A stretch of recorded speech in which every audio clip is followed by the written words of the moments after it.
안녕하십니까. 연금이야기2 저자 차경수입니다. 연금저축 세액공제 한도가 연 400만원에서 600만원으로 확대되어 IRP까지 합하면 연 900만원까지 세액공제가 가능합니다. 149만원이나 세금을 환급받을 수 있습니다. 여기에 ISA 만기자금 연금전환 시 추가로 300만원을 더해 연 1200만원까지 세액공제가 가능합니다. 총 급여 5,500만원 이하라면 198만원 환급받을 수 있겠네요. 내년부터 적용할 세액공제 납부 한도 확대 개편 내용에 대해 살펴보겠습니다.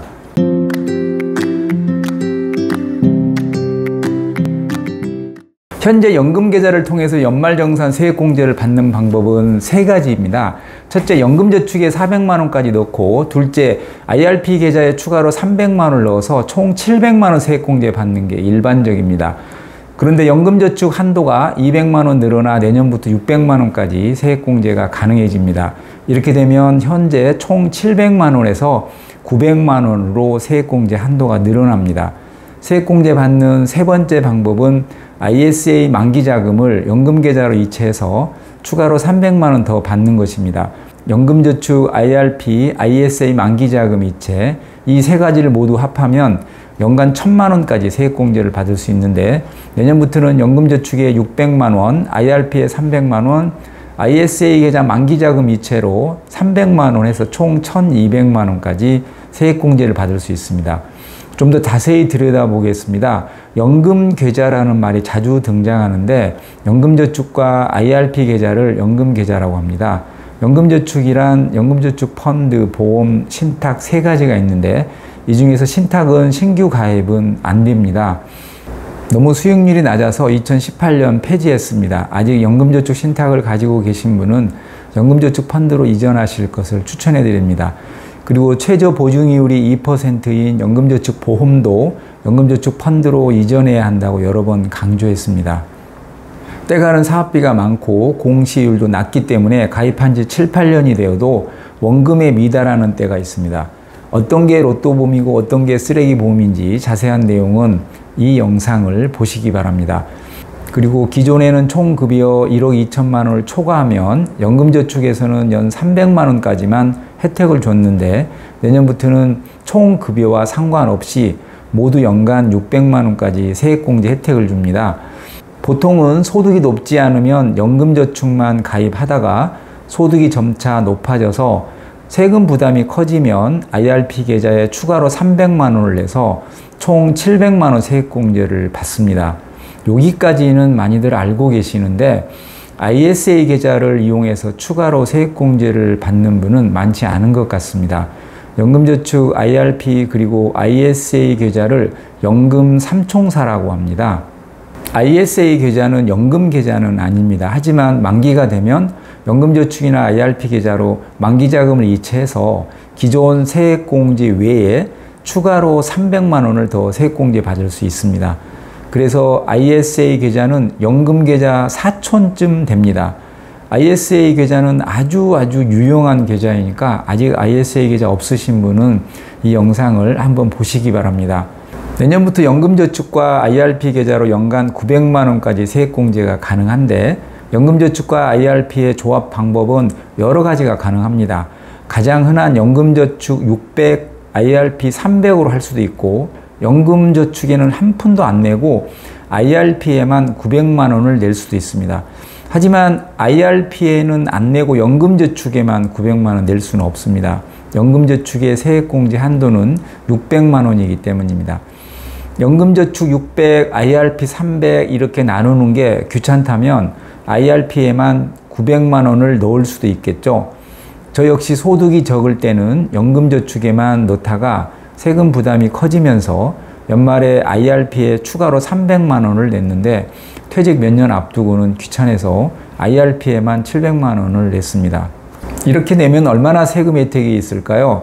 지금까지는 총 급여 5,500만 원 이하는 연간 낸 금액의 16.5%를 돌려받았고, 연 5,500만 원을 초과하면 13.2%를 돌려받았습니다. 이건 총 급여 기준이고, 종합소득 기준으로는 연 4천만 원까지는 16.5%, 4천만 원 초과하면 13.2%였습니다. 그런데 이 기준이 연 4,500만 원으로 변경됩니다. 예를 들어서 종합소득이 연 4,300만 원이라면 올해까지는 13.2% 돌려받았지만 내년부터는 16.5% 세금 혜택을 볼 수 있습니다. 세금 혜택이 연 700에서 900으로 확대되었고 종합소득 4천만 원까지 16.5%였는데 4,500만 원까지 16.5%다. 이게 변경된 핵심 내용입니다. 만 50세 이상은 올해까지 한시적으로 900만 원까지 가능했고 총 급여 1억 2천만 원 초과할 경우 연금저축에는 300만 원까지만 세금 혜택을 줬는데 이런 건 다 폐지됩니다. 연금저축 플러스 IRP에 조합을 어떻게 하든 세금 혜택은 같습니다. 예를 들어서 연간 600만 원을 냈다면 총 급여 5,500만 원 이하는 16.5%인 99만 원, 5,500만 원을 초과하면 13.2%인 79만 원 세금 혜택이 있습니다. IRP까지 합해서 연간 총 한도인 900만 원까지 냈다면 총 급여 5,500 이하는 149만 원, 5,500만 원 초과할 경우 119만 원 세금을 돌려받습니다. 앞서 언급했는데 ISA 만기 자금을 연금저축펀드나 IRP 계좌로 이체하면 추가로 최대 300만 원까지 세액공제 혜택을 줍니다. 그래서 최고 1,200만 원까지 세금 혜택을 볼 수 있는데 5,500만 원 이하라면 연 198만 원까지 세금을 돌려받을 수 있습니다. 연봉이 높지 않다면 연간 400만 원 내는 것도 부담되겠지만 연봉이 높아서 세금 부담이 크다면 ISA 만기 자금을 활용해서 연간 1,200만 원까지 세액공제 받으시기 바랍니다. 연금저축과 IRP는 형제지간이지만 다른 점이 5가지가 있습니다. 예를 들어 ETF에 주로 투자한다면 매매 수수료가 아예 없는 IRP 계좌가 유리하고 위험자산 투자 제한이 걸리적거리는 사람은 연금저축 펀드가 좋겠죠. 각자 성향에 따라서 유불리가 다릅니다. 보통은 연금저축 펀드부터 채우고 여유가 있으면 추가로 IRP에 내지만 펀드에 투자하기 싫어 예금에 묻어두려고 IRP에만 내는 사람도 있습니다. 요즘 IRP 계좌에서 저축은행 예금에 가입하시면 이자가 3.7%가 넘습니다. 아주 쏠쏠합니다. 연금저축 펀드에서는 이런 예금에는 가입할 수 없어서 IRP를 선호하는 사람도 있고 수익을 많이 내려는 사람들은 연금저축 펀드에서 100% 위험자산에 투자하기도 합니다. 연금저축과 IRP는 연금계좌 밑에 있는 형제지만 다른 점이 많으니까 연금저축과 IRP의 5가지 다른 점 영상을 한번 보시기 바랍니다. 사적연금 1,200만 원 초과 시 종합과세하고 사적연금에도 건보료를 부과한다는데 개인연금 적립해야 할까요?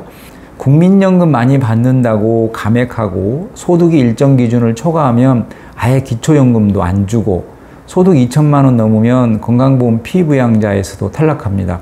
이런 것들을 고려는 해야 하겠죠. 하지만 세금 무서워 연금 적립 안 하고 그 돈으로 부동산 임대 사업을 해도 또는 배당주에 투자해서 배당을 받아도 세금과 건보료에서 자유로울 수 없습니다. 그렇다고 현금을 집에 차곡차곡 쌓아 놓을 수도 없겠죠.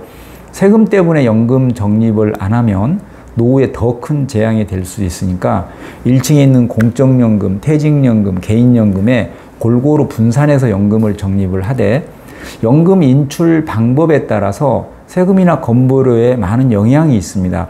계획을 잘 수립하시면 좋겠습니다. 아는 만큼은 연금은 늘릴 수 있고 세금은 줄일 수 있습니다.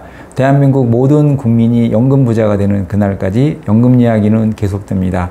감사합니다. 또 뵙겠습니다.